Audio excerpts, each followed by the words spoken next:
create, the power of creation. Kriya Shakti, Kamakshi, all the Divine Mother's eyes is like that, full of creation. That is the power of Mother. Mother means Janani, the ability to create. The eyes are not dead, but constantly living, vibrating, and hundreds of universes are constantly coming out of her gaze, vision of Mother.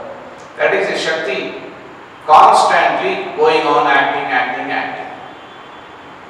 Like Agni is there, Dahika Shakti will come. And moment there is Dahika Shakti, you will find transformation takes place. Moment sun rises, without the very necessity for sun to do the very Sannidhya, the presence of sun, hundreds of activities will go on. Vitamin D will be generated, bees will burst, and the birds will blossom. So many things will be happening. That is the very nature of that Shakti, that the presence means there is action. And our life means presence of Shakti. And not a single creature can exist in this world without Shakti. Krishna says, Na jata tishtati kshanamapi akarmakrit. Without action, na jata, not a single being, a single creature is existing. Karyatehi yavashakkarna. They are forcibly acting. Sarvai prakriti jaya gunai. By the very gunas of prakriti, everything in this nature is constantly acting. So our life is full of action. Can any one of you stay without action? Very difficult. All of us are so restless. When I was in Salem, it's a famous Sindhi businessman, they came. Oh, what a nice, beautiful atmosphere, Swamiji, the ashrama. Monks are so calm and quiet, so nice. We feel so relaxed, so soothing. It's so soothing to our nerves, Swamiji. We are running here and there day and night. Oh, itna shanti lagta hai, itna acha lagta hai. And by that time, on mobile game, I told you put off the mobile and keep quiet. Enjoy the beauty of the quietness. And by that time, he suddenly remembered something. Swamiji, my brother will come with all the garments. We have to go to the jail where the garments will be distributed to the prisoners. I told all those things will take another 10 minutes. The Swamiji, who is in charge, he has to come out. You please wait. And after 3 minutes, he told us, oh, it is Swamiji, we are terrible. We will go mad. We are so habituated that continuously we should act. I told just 3 minutes before, he told you, so relaxing, so nice, so quiet, soothing to the nerves that I told. But now I am telling, I will go mad if I sit quietly even for 2-3 minutes. Simply ran out of the office and he called somebody. I was such a way, he went on moving. Oh, I thought, what is this? As if he is possessed by something and he can't keep quiet. So, karyate vyavasha. Vyavasha means avash. Vivasha means compelled to act. What is compelling us? Sometimes outside things, sometimes our own nature, the brain and the mind and our tendencies will not allow us to keep quiet. Even if you sit like this, the leg will be going on moving. Is it not? And somebody will be going on doing it. Sound will come, breaking the fingers. Something or the other should go on. The famous saint in Tamil Nadu. So one man went and asked me, what should I do for God realization? Shumairu. Kannada Shumane, should bite. Again he came back, how Chumayru? Told you Chumayru. He went and sat, but he could not sit. His eyes were rolling here and there. Came back, Guruji, shut up. I told you, keep quiet. Chumayru.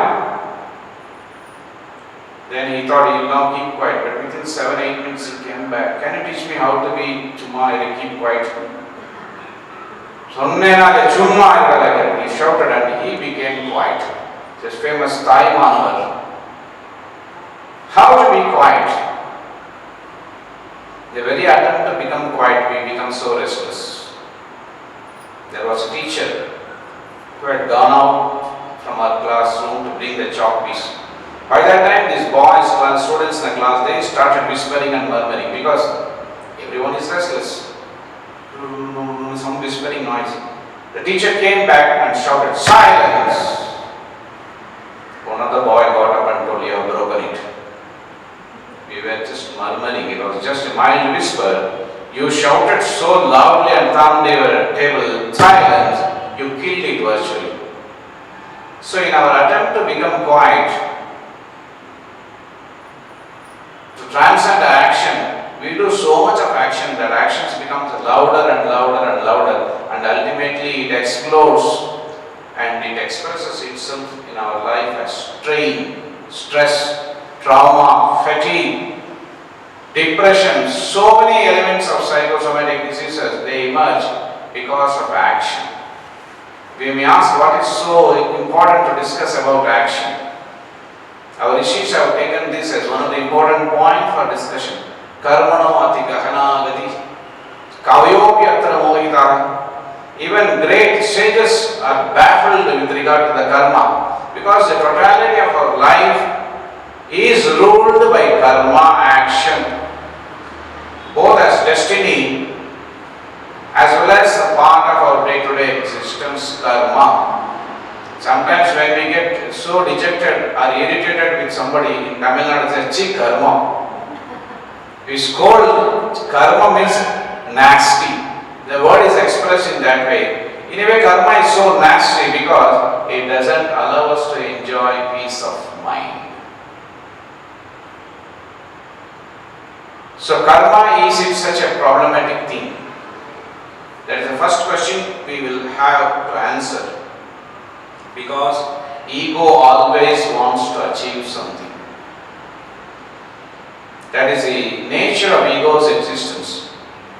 Feeding itself with hundreds of things through action, mental action as well as through physical action. If there is nothing to do physically, mentally ego will be going on imagining, because moment thoughts cease to exist.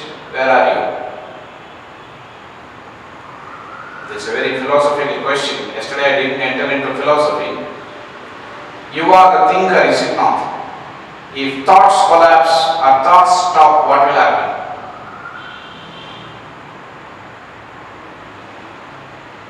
All of us are trying to stop the thought, is it not? If thoughts stop, what will happen? After some time. Huh? After some time, thought again comes. My question is, if thoughts stop now, at least imagine, it may not happen. Don't think it's going to happen so easily. Suppose for 3 minutes all the thoughts will stop now, what will happen? Tranquility. Shunya, bliss. Tranquility. Tranquility will happen. All these are all answered by egos. You will cease to exist. The thinker, you will not be.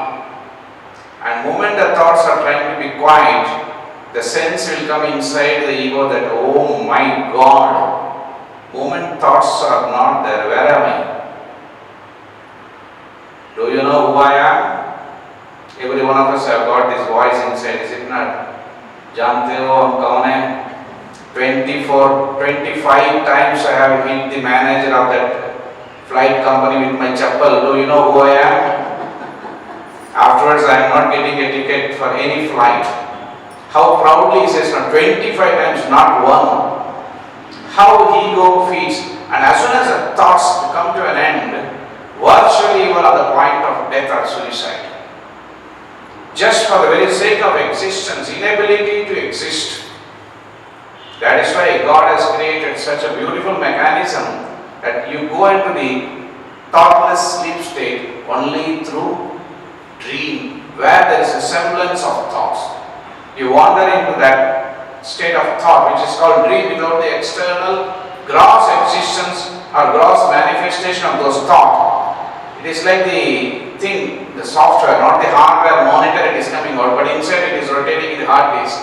Inside the hard disk of the mind, in the dream you are wandering, and slowly you come back. Suddenly from there, waking state, if you jump into the dream, it rarely happens to anybody. Oh, that will be a very shocking experience. Though we are all trying to quieten, still our thoughts, as thoughts stop, thinker also will stop. When there is no thinker, who are you? You are not there. Is it easy to be nobody?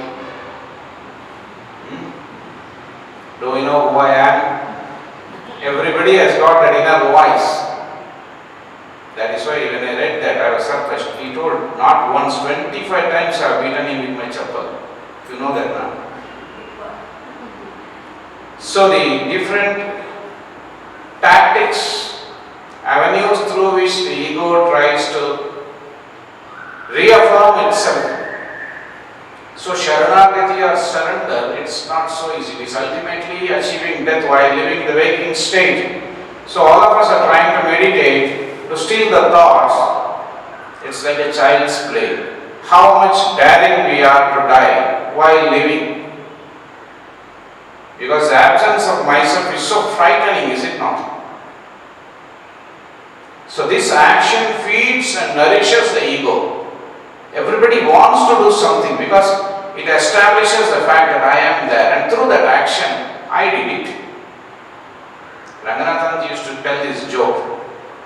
There was one man, not so well known, but he's a popular man. He used to have a moustache like Hitler's moustache, Charlie Chaplin's moustache, only below the nose. So whenever he will tell something, he will tell, who did that? No, myself. He will be rubbing the moustache, myself. Then when Vishwesvaraya built that famous bridge, one day morning myself and Dr. Vishwesvaraya, we were walking, and I told him, Vishwesvaraya, you have to build the bridge here. Who gave that idea to Vishwesvaraya? Myself. He will be rubbing the moustache. He gave the idea, and he says, because of my idea only Vishwesvaraya could build the bridge. How remotely connected. In fact, there may be no connection, but the ego says, I only gave the idea. Whose idea it is? We have this tendency in our life, I only told this idea, I only gave that. Everywhere this assertion of the ego, and ego means action. Ego is the very seat, the primary station for action. In the sleep, for the time being, the ego is in a suspended animation. It is suspended, existing. That is why the heartbeat, the blood circulation and other things are going on. And in the morning, the ego becomes waking at the time of like boosting the computer. Booting, not boosting, booting starts. So the ego also gets the booting, and then all the things, memory, my achievements, my tears, my fears, all these things come as one bundle of me. It's one package. And it must have action, because in the action there is an achievement. And hundreds of things are there, through sorrow, through failure, through everything the ego nourishes itself. And for this it requires the fuel of action. So ego means action, and as long as the ego is having the connection with action, the hell of our life goes on. How to carry on the action without the hellfire of action, which is called karma phala. So the first point is, action by itself is not a great problem unless you are really allergic or averse to action, or you are so lazy that you don't want to act. Action we must perform. Breathing itself is an action. The very existence, the pumping of the blood, the pulse, everything must work, otherwise I am not there. So action by itself in its pure nature is not a big problem. But as we perform action, every action has got its own result. Action and its result, karma and the karma phala, both are so intricately connected, inseparably connected, that moment there is a karma, karma phala must come with it. We can't avoid karma and then, we can't do the karma and avoid the karma phala. Because whenever you do karma, there is some goal in your mind, is it not? Some aim. Why he has come here? He wanted to record this talk. Why he wanted to record this talk? He never wanted I calling because he is taking care of our website. In the website we have to put these things. Why you have to put this thing? There are so many reasons for that. So, Uddesha Vina Mandopi na Pravartate. Without any Uddesham, any viewing, aiming, this one, mind, even a fool does not enter into any work. So every action of ours must have some Uddesham, some idea, some goal, something to be achieved, some purpose. So that comes as a result. I studied so hard. Why? I must get good marks. Why I must get admission in this particular faculty? So the result inseparably comes, and most of us expect the result also. Without expecting the result, it's very difficult for us to work. You think that's why it becomes difficult to get volunteers in the ashram. In Kerala, it is almost nil. They say sthana manam. You should have a position, president, secretary, treasurer, at least a member, and then you must have a status manam. Otherwise, voluntary service is very, very difficult. And even after coming for voluntary service, there are hundreds of clashes first among the volunteers, whether he is important or other man is important. And after some time, they will say, Swamiji has got an ego. And that ego, volunteer's ego will clash with the monk's ego. And hundreds of egos will take part, and then it is a big volcano of ego eruption. So which was the original ego that created the problem will get drowned in that. So karma phala is a corollary of karma. Anticipation, expectation, the purpose, the goal, the end view, everything brings together the karma and the karma phala. And Krishna says, don't expect the karma phala. Karmani eva adhikaraste ma phaleshu kadachana. Don't expect the results of the work.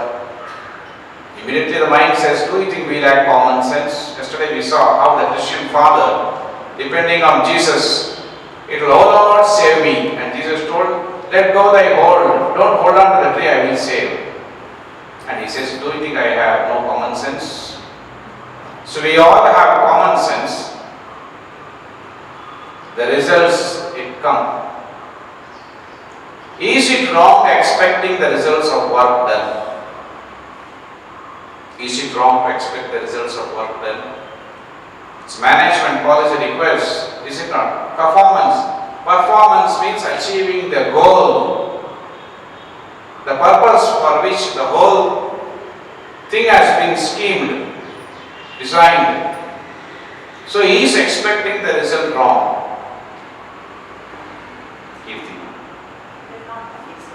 Not wrong. So what is wrong? Why Krishna says don't expect? But when you do the work, it should not always be result. Maybe that's why interest will be there. That means there is another expectation. Because you should not be disappointed, you think the fruit should not be expected. That's a very cunning way of putting the things. The approach towards work should not be result oriented. Why not? The whole country, Modi says, Sabke Saath Sabka Vikas, make in India, whole thing has got an end in view. But when you are working, you should not think about the results. Otherwise, you will not be able to work. Why should we not think about the results while working? That's another part of this thought current. We will not take that part now. The very simple thing is that if you think about the result while working, the mind gets scattered. That is why you should forget about the result. The whole mind must be drowned in the work, totally immersed, which is called tanmayata. When your tanmayata is there, then it's called yoga karma kaushala. If you think about the result, the energies are scattered, the concentration is disturbed, and you will not be able to achieve the highest. Performance will be very much downscale. So why we should not expect the result? Though it looks logical, sensible, Krishna says don't expect. Mate karma phala hetu. Don't become a creator of fruits of work. And don't get unattached to work also, he says. Don't get disinterested in work. Do the work, but don't expect the result. It's a very high stake for us, a great claim on our this one. Why we should not expect the results? Because the ego constantly wants the result. The moment the result comes, now you see, moment the election is won, everybody is puffed up, is it not? And hundreds of slogans come out. Even for us also, moment achievement comes, because for that only we are hankering, is it not? For this simple process of talk. Today morning, why I could not give the talk? Where is the people to listen? Where are the people to listen? Is it not? So for a simple work of giving a lecture or a talk, I may think I am giving a talk, is it not? It's highly stupid on my part. To give this talk or perform this work of talking or conducting a discourse, first of all, I require myself, the body in perfect condition, and the flight which brought me here. And for the flight to take me from Kochi to Bangalore, there must be a pilot, air hostess, and hundreds of people are involved. And after I landed here there must be a Swami Virabhadranandaji Bangalore. And in the Bangalore there must be devotees, audience. So in the morning, as there were no audience, what happened? The so-called pride which I would have got, today I delivered a talk, got totally shattered, is it not? I could not deliver the talk. Why? Audience. So in performing one particular single, any minimal act in this world, we require hundreds of people. So many factors are involved in one single act of ours. To breathe a normally good quality air is required, and for that hundreds of people are planting trees, thousands are cutting down, but hundreds are working. So for my survival of taking a good quality breath, I cannot try that I am alone doing. Hundreds of people are working. Some are polluting the atmosphere, some are trying to stop the pollution. Then after coming here, I must get my breakfast. Who prepared the breakfast? The cook. He may prepare the breakfast, but who brought the provision? The kitchen Swami. To bring that provision, who gave the funds? All the devotees. From where they got the funds? In the very company they are working. So hundreds and hundreds of factors are involved in performing one single work. How intricate is it not? But when I do the work, I think I am alone performing the work. To wear these clothes, to get the specs, electric current, the mic, hundreds of things are required, is it not? The Swami who built the temple, Dayatnand, he is now in London. He didn't build the temple. Masons and contractors, they build the temple. For that, the cement company supplied the cement. Hundreds of things are involved, and all these things are totally invisible to me, the ego. I am thinking I am the lone performer of this single act of talking. But even behind this so-called seemingly insignificant talk, how many beings and how many factors are involved, is it not? Suppose if the Air Asia had cancelled the flight, I could not have come here. So as we brood over this point, we find that our pride slowly gets crushed. Am I the one single unit responsible for the performance of even my action? Is it not? Now what you will feel? My one action has got contribution of hundreds and hundreds of factors which are apart from me. We will call as the other. The me and the other part of the world, both are simultaneously doing this work. The world, the creation is so intricately woven that not one single man can do any act independently. And nobody can claim independence in owning the fruits of the actions performed therein. So when hundreds of people are involved in this work, how can you expect that the whole result should come to you? The entire result, why it should come to you? Then the next question comes, is expecting the result really wrong? Expecting the results, is it wrong or right? It is right, is it not? It is healthy, because without expectation, the motivating factor will be absent. We expect. If you tell the students, don't expect anything, they will say, okay, that's quite good for us. So the task of the teachers will become very easy. They will get blank papers and simply finish the examination, and the results are out next day. Everybody, they have got 0 marks, and that's over. But human mind and the human psyche doesn't allow a man to do like that. We have to work forcibly by the very nature. Why we are competing, we are trying to perform, we are trying to shine, why we want to achieve success. Something inside, is it not? If nothing is inside us, seeing somebody doing or performing well, how he is studying, why you are doing like this, the parents will board him. Look at that neighbor, he is getting so much marks, why you can't get? So somehow the nature forces us. So action is not a big problem. The results create the problem. If you push the inquiry further, results also are not a big problem, because it is natural for us to expect the result. Only thing is that there is a me, the 1%, the minimum share, and the maximum share of the other part of the world is ignored. So every one of them must get a part, like the commission shared by different ministers. Every one factor in this work must get its due, is it not, when the results come? But it looks as if I have taken the sole ownership rights of the action performed by me. It is a mental deception, an illusion, and I think whenever I do something, the whole result must come to me. How beautifully I have built the temple. It doesn't work like that. If the mason or the person who is doing the work sthapati, if you make something wrong, then lots of mistakes are committed, and at that time you will say, that fellow, the sthapati, I went on telling he such a dullard fellow, he couldn't do it properly. The design was so beautiful. I have myself given the design. He just suggested, but the design is drawn by another engineer. But we will think, I only gave the design. So everywhere, wherever there is a possibility, the eye squeezes itself in.